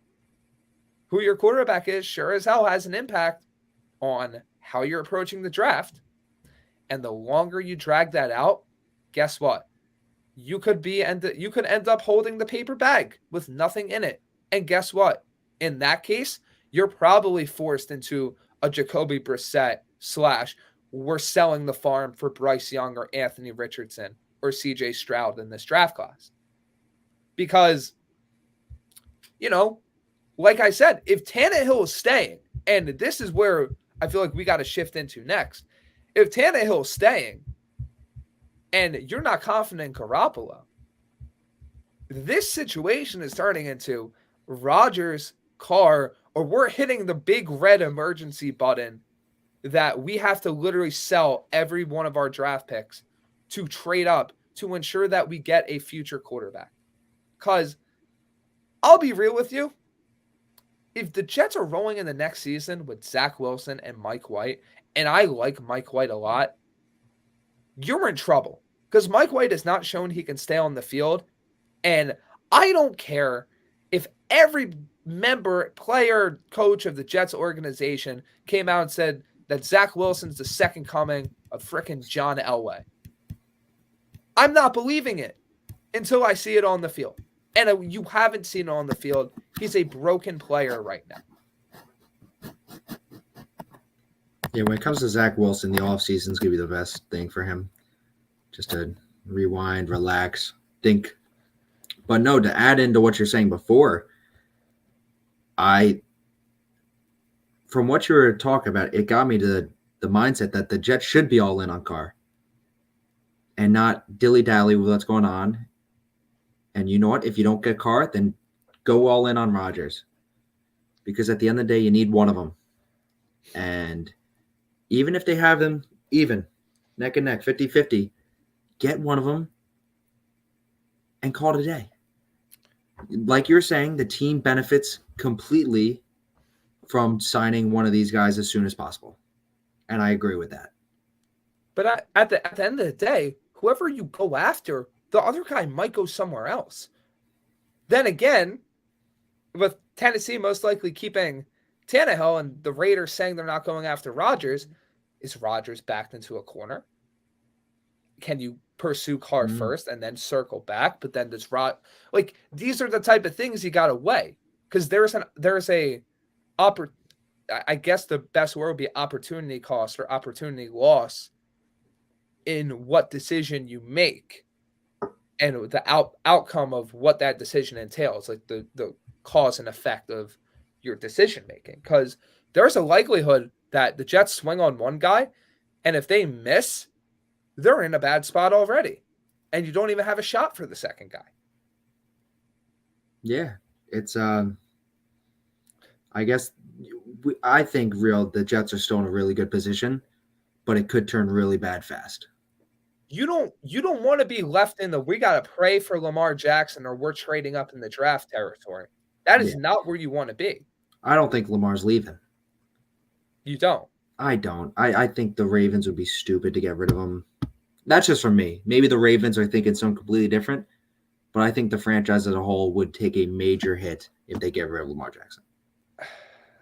I don't think it's going to be the Ravens that makes that ultimate decision, though. It's going to be Lamar? It's Lamar, because I don't think the Ravens are going to pay him what he wants. I feel like that's crazy to say, but if the Ravens truly wanted to pay him that contract, they would have paid it to him already. Why would Baltimore let it go this far? We are less than a month away from the franchise tag deadline. They got to make up. There's basically, I'd say, 17 or 13, 14, 15 days that the Ravens have to either sign Lamar to an extension or franchise tag him. If he gets franchise tagged, this thing could powder keg immediately. And what's saying, even then, the fight for Lamar is going to be way bigger than any of these. And that circles back to the point. You don't want to be left in the, oh, we have to get Lamar. We have to get this guy, or we're screwed. It's simple as that.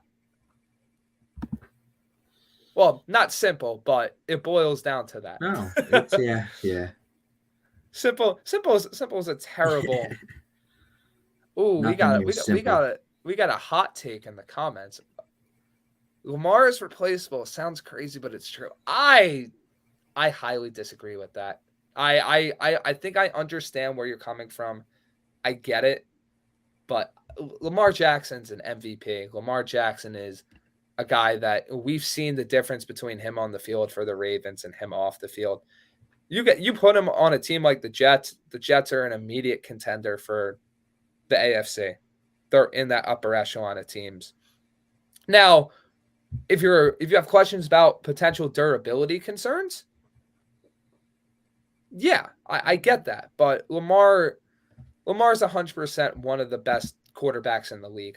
That's a stance I will not back down from whatsoever. If he was on the Jets, he would be probably their best quarterback in franchise history outside of Namath.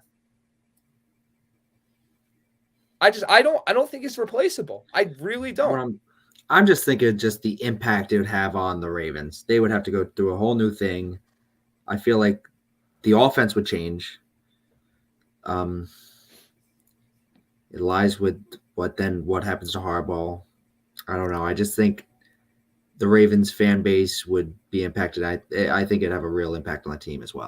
And also, Greg saying what's he won in the playoffs. If you're putting those losses on solely Lamar's shoulders, let's boil this down to the fact that your best weapon's a tight end. You literally have 0 wide receivers in that offense. Rashad Bateman's barely been on the field. You don't let Lamar throw the ball because that's your offense. The running backs have been hurt.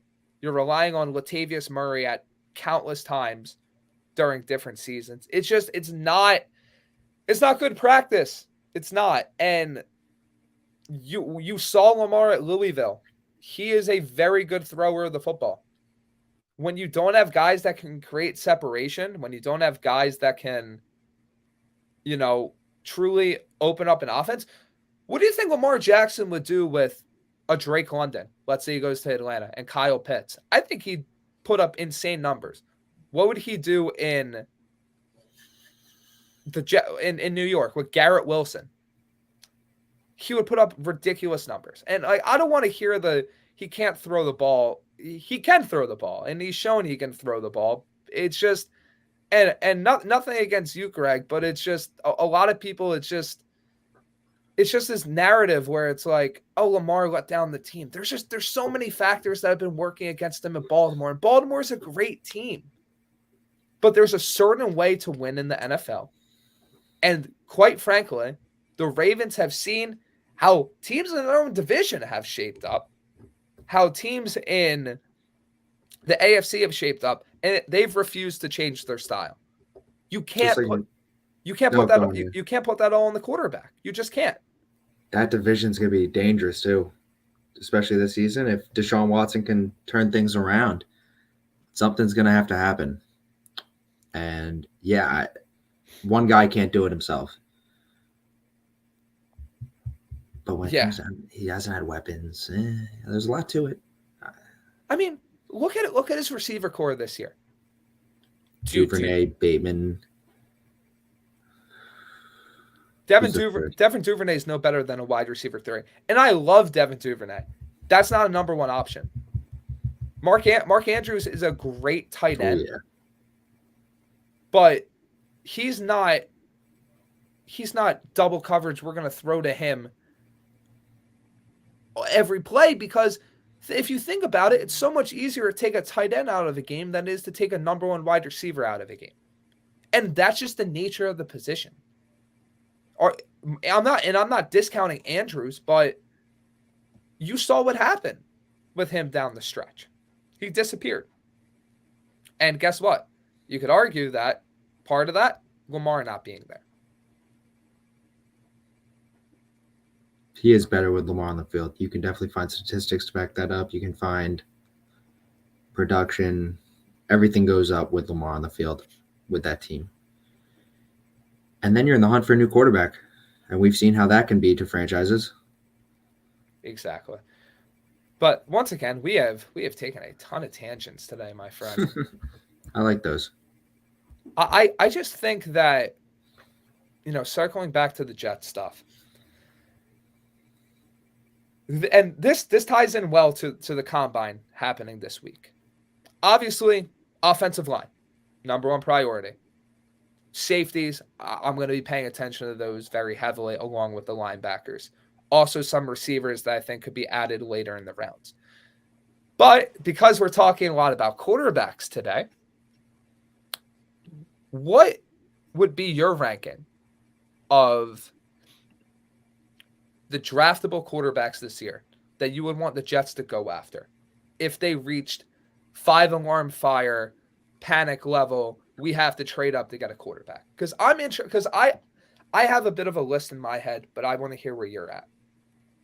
Let me hear give me the top 5 guys. So you got Young, Stroud, Levis, and Anthony Richardson. Those are really the top 4 guys. Outside of that, and I can pull this up real quick, but then you're getting into your Tanner McKees, you're getting into your, make sure I have the names right, you're getting into your Hendon Hookers, your Stetson Bennett's, your Clayton Tunes, Jaron Halls, Dorian Thompson Robinsons, Max Duggan. Like after your top 4, I'm saying it's probably like around late round 2. Yeah. Hendon Hooker. And you can get those guys anywhere, anytime. Exactly. So with those top 4,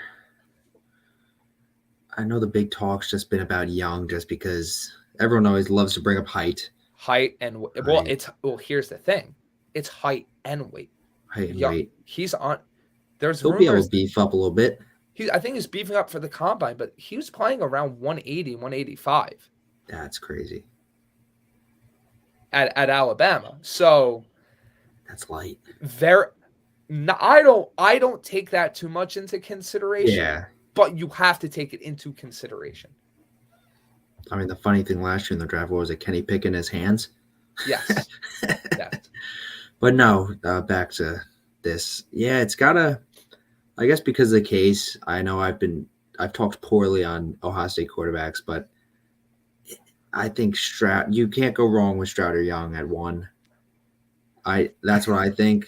If I had to put 1, 2, 3, 4, it would be the same order you just gave me, of Young, Stroud, Levis, Richardson. But I don't think you can go wrong with 1 or 2. Well, I'm going to be a bit more creative with mine, but go for it. So laying out your scenario right here, you missed on Rodgers, you missed on Carr, Tannehill went back to Tennessee, Garoppolo, you're not signing. You're probably signing Brissett as your veteran, and I'm then looking, and I don't think this one's likely. I'm looking into Justin Fields. You're probably not trading for him, but I'm definitely looking into him. I'm looking into Jordan Love, because in that case, maybe Rodgers stays in Green Bay. If I can trade for Jordan Love, that's probably my number 3 option. If Lamar isn't on the table. And then we get to the draft. And I've switched. I'm not going to lie. Just thinking about this more and thinking about the Jets. If I'm swinging for a draftable quarterback, my number 1 guy is probably Anthony Richardson. And the reason is I'm betting on the tools, and I'm betting on the fact that he can sit at least a few weeks behind Brissett. I'm hoping that he can step in if Brissett stumbles, but you're having that veteran presence there, and you're allowing Richardson to learn a little bit longer before taking the reins, probably after the bye week or something along those lines. Because I think Brissett can do enough to keep the Jets afloat, but Richardson would be the guy you develop there. And does that work with a coaching staff on the quote-unquote hot seat? Maybe not. But I'm taking the swing on the guy with all the tools. I'm taking the swing on the guy with all the projection. And my kind of 2 but 1B at the same time is CJ Stroud. I'm taking the swing on the Ohio State kid. And if I draft Stroud, he's my starter. Day one? He's competing with the veteran, whether that's Brissett, maybe a Mike White. But I'm going into it where if he looks good, he's getting the starting job. And he's the guy that, he basically plays point guard. Guess what? You're pairing him with his college wide receiver again in Garrett Wilson. You're already establishing that connection there. He'll probably get Elijah more and more involved. You're probably drafting another receiver at that point with how many picks you're probably giving up, probably like the 4th round. You're probably having to figure out how to work around offensive line. But there's a reason that this is a DEFCON 1 level situation. This is a situation where we missed on everyone. If we don't get a quarterback, we're fired. So that's a matter of you're figuring out the rest of the roster later. You have to get a guy at that point. And Stroud's 1B to Richardson's 1A. You want to flip them, I don't have an issue with it. Number 2 or 3 in this case is Bryce Young. And why is Bryce Young dropping down my list? It literally has nothing to do with his talent, because I think talent-wise he's the best quarterback. But if I'm thinking about it, if the Jets need a guy to play right away, to basically save the coaching staff in the front office, are the Jets going to bank on a guy? And like I said, not talent-wise, but he doesn't have huge height and he doesn't have huge weight. If he gets hurt and you're thrown into a position where Brissett is playing or Zach Wilson, God forbid, is playing, you're back at square one. And then you traded up for all these picks. You whiffed on Bryce Young. Well, not whiffed, but Young's hurt. And now you're stuck playing the guy that you drafted or the low-tier veteran that you signed. It's risky. And then that's what I was going to say. And then I still have Levis below Young because I think Levis is going to take more time than Richardson. And it's just from what I've seen watching Levis, I'm not going to lie and say I've watched hours upon hours of film, but I just think Richardson has a higher ceiling than Levis, but kind of the same production and development needed. And in that case, if the two guys are kind of even for me, I'm going to take the guy with the higher ceiling. And Levis is also like 3 years older than Richardson. So by the time maybe he develops, he might be 24, 25. Is that worth it for a Jets team that needs to win right now? That's the only problem with that. And I'm not saying I don't like Levis because I think Levis is a pretty good prospect. But for the Jets specific situation, he doesn't have the uber high ceiling, but he still has the development that would probably be needed, which wouldn't really work in this situation. No, I'm rocking with your list. When it comes to discussions, talk about college football, prospects, yada, yada, stuff like this, I'm basing it off trusting you because my insight, my knowledge on the subject is very, very limited. I know how much you dive deep into football and especially college rankings and such like that. So I'm rocking with it. Just from my point of view, hopefully it doesn't reach this point. Hopefully it does not get to this point. Because if it reaches this point, me and you might be having a much longer conversation about some different aspects of the Jets organization. The last thing the Jets need to do is take another whiff on a first-round quarterback. Yes, and it's not just about that. The Jets need the first-round pick to divert to other spots on the roster, like the red flashing sign that says O-line. I saw a picture of Becton in the gym the other day. He looked in shape. Yeah, and like that's the thing. It's you need to add O-line, a linebacker, safety, probably another receiver, maybe another edge. You can't do that if you miss on the veteran because now you don't have the majority of your picks because you're trading up for a quarterback. then you're having to scramble. You're having to rely on a lot of depth. And your team isn't as good as it possibly could be because you missed on those options. That's the issue you're running into. It makes sense. It's gonna be something to look forward to. Yeah, we got Chris in the chat saying, "Congrats Washington for getting our Sandin." Pretty good trade for Washington once again. The Eastern Conference, man, killing me. The Capitals have been they've been, for bets I've been looking at whoever's playing the Capitals, just riding against the Capitals lately. Just ever since the unfortunate passing of Ovechkin's father, the team's taken a hit. And hopefully they can turn that around. But again, they're still in contention, a team like Washington. Oh, boy. What'd you see? It's always at the end. What do we got? At the always something at the end. So apparently, the Canucks might be trading what would that be? Elias Pettersson to Pittsburgh. That's the trade we talked about. Pittsburgh had to make a move. I guess they made a move. Or Joseph. I guess that's what the later A2D show, a hockey one. They'll dive all into that stuff for sure. Catch them, 6:30? 6:30. Goodness gracious. Like, is the Western Conference going to have any players left at this point? I mean, I saw it even, I don't know if it was before we started this show or way before or during it. The Hurricanes made a trade too. It wasn't really anything serious. I didn't get to look into it since we were talking on here, but they even made a trade. The West, I don't know. That's I really can't tell you. It'll be exciting to see once it gets closer, March 3rd. I guess maybe the West will be like, all right, maybe we can do some stuff now. The Islanders made a trade. They acquired Pierre and Angeval. Wow, these last names are something for a 2024 third. It's just, yeah. You wonder what's crazy? It's like I follow, So and that was a trade. Caps acquire Rasmus Sandin for Eric Gustafsson and a 2023 for okay. Every damn trade has a Western team sending a player to an Eastern team, bar none. I don't think I've seen a Western team acquire a player, and if I have, it's been extremely under the radar. It's ridiculous. Yeah.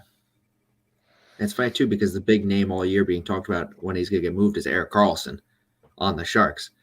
And then once they gave away Timo Meier, they're like, Karlsson's most likely staying now, which would have been a big impact. And he was getting looked at on Western teams. They were looking to trade him to a team like the Oilers.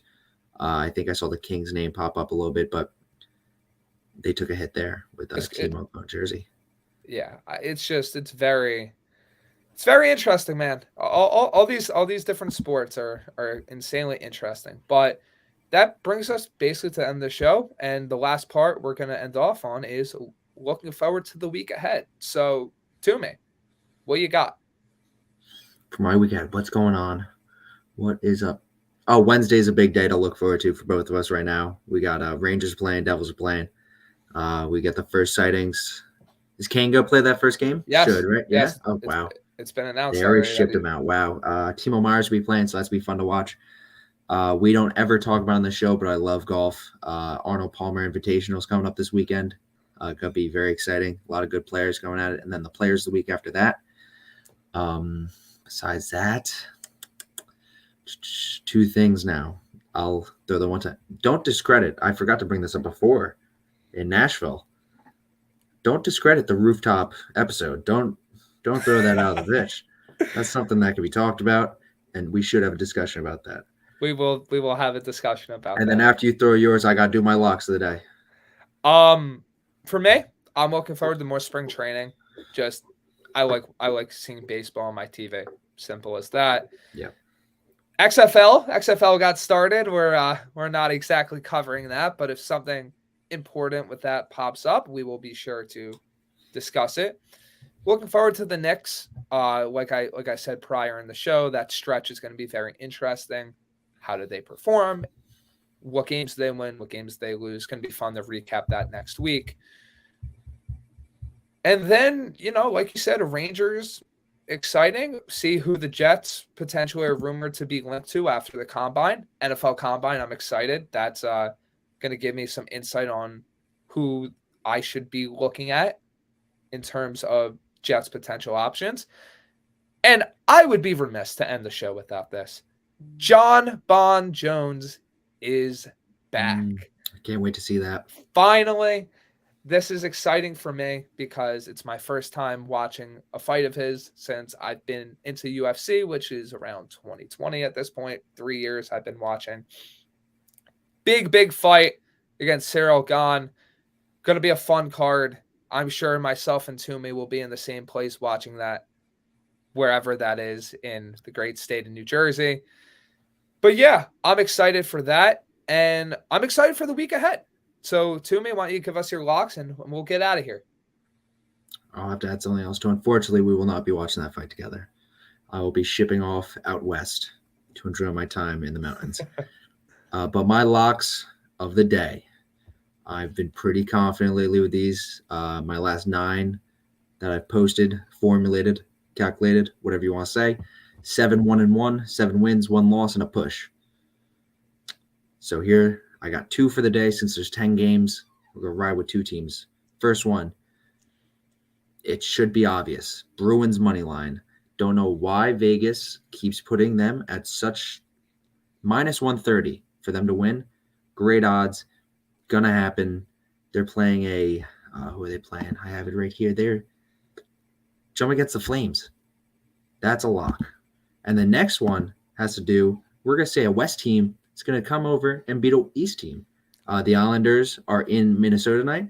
And I also believe that, I know the Wild are going to take that game. So Wild money line, Wild Bruins money line, both good odds.